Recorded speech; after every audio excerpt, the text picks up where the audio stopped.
মৰমৰ দশম শ্ৰেণীৰ ছাত্ৰ ছাত্ৰীসকল, তোমালোকক মোৰ ইউটিউব চেনেল টপ ৰিয়েললৈ স্বাগতম জনাইছোঁ। আৰু আমি আজি কৰিবলৈ ওলাইছোঁ তোমালোকৰ বিজ্ঞানৰ পোহৰৰ প্ৰতিফলন আৰু প্ৰতিফলনৰ যি পাঠভিত্তিক প্ৰশ্ন আছে তাৰে গাণিতিক সমাধান। আমাৰ প্ৰথম গাণিতিক সমাধানটো তোমালোকে চাই যাবা।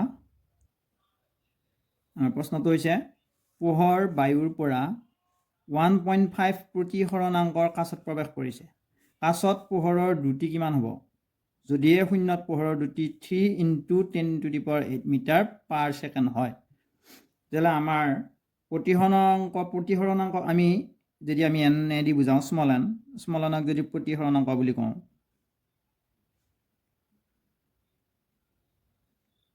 তেতিয়াহ'লে কাছৰ প্ৰতিসৰণাংক কি হ'ব? আমাৰ কাছৰ আমি পাওঁ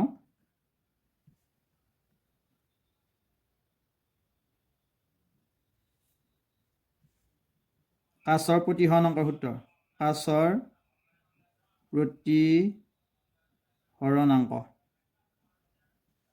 প্ৰতিসৰণাংক এন বুলি ক'লে সূত্ৰটো আমি এন, আৰু কাছ মানে হ'ল গ্লাছৰ জি আখৰটোৰে বুজাইছোঁ, N G is equal to C by small C by V. ইয়াত আকৌ আমাৰ কাছৰ প্ৰতিসৰণাংক মানে এন, জি লিখিলোঁ, চি হৈছে শূন্যত পোহৰৰ বেগ বা দ্ৰুতি,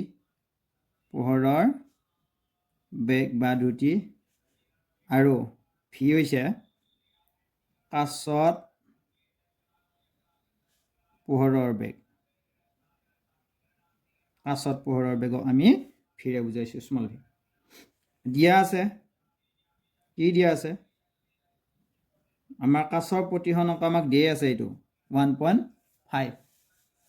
তেতিয়াহ'লে আমাৰ এন জিটো আমাৰ দিয়ে আছে, আমি 1.5 পালোঁ। তাৰপিছত চিৰ মান আকৌ দিয়ে আছে, চিৰ মান শূন্যত পোহৰৰ বেগ আমাক কিমান দিয়া আছে? 3 × 10⁸ metre per second. C is equal to 3 × 10⁸ metre প্ৰতি ছেকেণ্ড। এতিয়া আমি লিখিব পাৰোঁ এটাকে N G is equal to C by V আছিলে, তাত আমি কি দিলোঁ, আমি এনেদৰে পাতিব পাৰোঁ, এন জি মানে 1.5, আকৌ চি মানে আমাক দিয়া আছে এইটো 3 × 10⁸ metre per second, 3 × 10⁸ metre per second এইটো লিখিব পাৰোঁ এনেকৈ। তাৰপিছত ইফালে ভি মানটো আমাৰ কি আছিলে? ভি মানটো আমি কি কৰিব লাগে? উলিয়াব লাগে। আমি এইটো ভিটো ইয়াতে লৈ গ'লোঁ, ইয়াৰ স্থানত 1.5ৰ স্থানত ভিটো উলিয়াব লাগিলে আমি কি কৰিব লাগিব? এই চিক আমাৰ এই 1.5ৰে হৰণ কৰি দিলেই হ'ল, 3 × 10⁸, আৰু ভিটো যদি ইয়াত লৈ আহোঁ, 1.5টো ইয়াত লৈ গ'লে হ'ল, স্থানান্তৰ কৰিছোঁ, তেনেদৰে কৰিব পৰা 1.5 আমাৰ সহজে কৰিব পাৰি এইটো। এতিয়া কি হ'ল, আমি লিখিব পাৰোঁ ভিৰ মান, সেই এককটো আমি কি দিব পাৰোঁ? Metre per second. এতিয়া ইয়াতে এটাৰ আগত আছে, যদি এইটো আমি দশমিকটো উঠাই দিওঁ, তেতিয়াহ'লে ইয়াত আমি কি দিব পাৰোঁ? শূন্য এটা লগাই দিব পাৰোঁ। তেতিয়াহ'লে আমাৰ কিমান হ'ল? 15 হ'ল, ইনটু দশমিকৰ পিছত এটা অংক আছে, সেইকাৰণে এই 3ৰ পিছত এটা শূন্য লগাই দিছোঁ, 30 হ'ল। দশমিকটো গুচালে ওপৰৰ সংখ্যাটোত আমি কি দিব পাৰোঁ? এটা শূন্য লগাই দিব পাৰোঁ। তেতিয়া 15 হ'ল, আৰু ইফালে 30 × 10⁸ মিটাৰ পাৰ ছেকেণ্ড। 15ৰে ইয়াক কাটিলে কিমান হ'ব?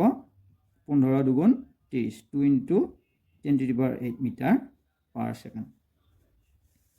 আমাৰ এইটোৱে হৈছে উলিয়াবলগীয়া উত্তৰ। এটাকে আমি লিখিব পাৰোঁ কাছত পোহৰৰ বেগ বা পোহৰৰ দ্ৰুতি 2 × 10⁸ মিটাৰ পাৰ ছেকেণ্ড। অতি সহজ পদ্ধতি, সূত্ৰটো মনত ৰাখিলে হয়। সূত্ৰটো আমাৰ আছিলে কি? এন মানে হ'ল প্ৰতিসৰণাংক আমি স্মল এনেৰে বুজাইছোঁ, আৰু তলত এইটো জি দিয়া, ৱাটাৰ হ'লে এন ডাব্লিউ, জি হ'লে গ্লাছ হ'লে, কাঁচ হ'লে বা আইনা হ'লে জি লিখিলেই হ'ল। গতিকে আমি এনেদৰে সমাধান কৰিব পাৰোঁ। ধন্যবাদ, আজিলৈ ইমানতে এৰিছোঁ।